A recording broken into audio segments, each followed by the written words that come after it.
بسم اللہ الرحمن الرحیم۔ وضو کے متعلق میں آپ سے 3 گزارشیں کروں گا۔ وضو کتنی بڑی عبادت ہے، انسان دل لگا کے وضو کر لے، اس کے ہاتھ، اس کے پاؤں، اس کی آنکھیں، اس کی زبان، جو بھی اس کے گناہ ہوتے ہیں رب تعالی اسے معاف کر دیتے ہیں۔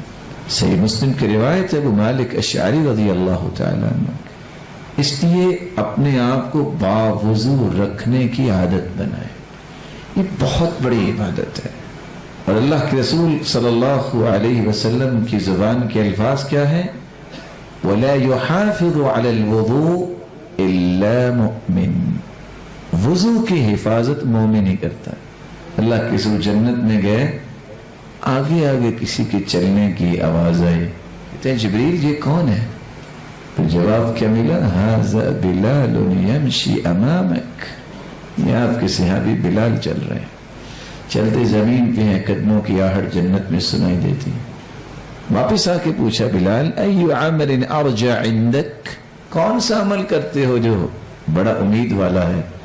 کہا آپ نے تو سکھایا تھا، ما اصابنی حدث قط الا توضأت عنده، جب بھی میں بے وضو ہوتا ہوں وضو کر لیتا ہوں، اپنے آپ کو ہر وقت باوضو رکھتا ہوں۔ ولا توضأت الا وصليت عنده ركعتين، اور جب بھی میں وضو کرتا ہوں تو 2 رکعتیں پڑھ لیتا ہوں۔ باوضو رہنے کی عادت بنائے۔ دوسری میں گزارش جو کروں گا، آپ وضو خوبصورت انداز سے رک کے کیا کریں، اور جیسا کہ علماء لکھتے ہیں ہاتھ دھو کے انسان سوچے اب میرے ہاتھوں کے گناہ دھل گئے ہیں۔ چہرے کو دھو کے جب انسان دھو لیتا ہے یقین کرے آنکھوں کے گناہ دھل رہے ہیں۔ اس طرح کا جو وضو ہے، احسن وضوءک جو الفاظ آتے ہیں، خوبصورت وضو، نتیجہ کیا اس کا نکلتا ہے؟ ایسا وضو کر کے اگر آپ مسجد کی طرف آئیں گے اس کا رنگ ہی اور ہوگا۔ وہ رنگ کیا ہے؟ حدیث کے 4 الفاظ میں سنا دیتا ہوں، سنا دوں آپ کو؟ پہلے وعدہ کریں کہ وضو کر کے آیا کریں گے مسجد میں، اس لیے نہیں کہ آج کل کے شاید پانی کا سسٹم خراب ہے، ویسے ہی میں کہہ رہا ہوں کہ نتیجہ کیا نکلتا ہے؟ جو گھر سے وضو کرتا ہے بِكُلِّ خُطْوَةٍ يَخْطُوهَا إِلَى الْمَسْجِدِ، ہر اٹھنے والا قدم جو مسجد کی طرف آ رہا ہوتا ہے اس قدم کے 4 انعام لکھے جاتے ہیں۔ تحط عنه خطیئہ، ترفع بها درجہ، اللہ گناہ بھی معاف کرتے ہیں، درجے بھی بلند کرتے ہیں، اور بكل خطوة 10 حسنات، رب تعالیٰ 1 مرتبہ قدم اٹھانے کی 10 نیکیاں دیتے ہیں۔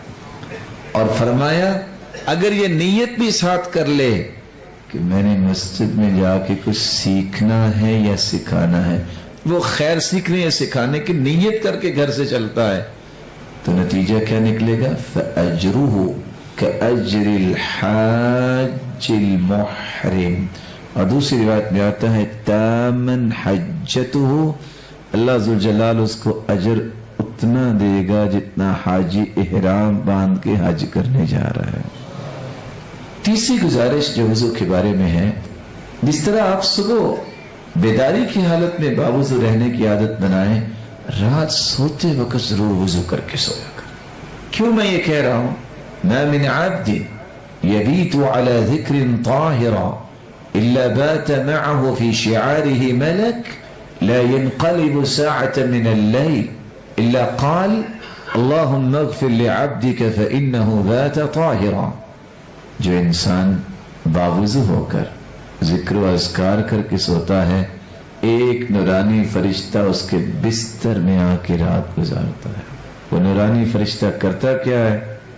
ساری رات اس کے لیے نگرانی کا باعث بھی بنتا ہے اور ساری رات دعائیں کرتا ہے۔ یہ سویا ہوا، لا ينقلب ساعة من الليل، کوئی ایسی گھڑی نہیں رات کی۔ فرشتہ کیا کہتا ہے؟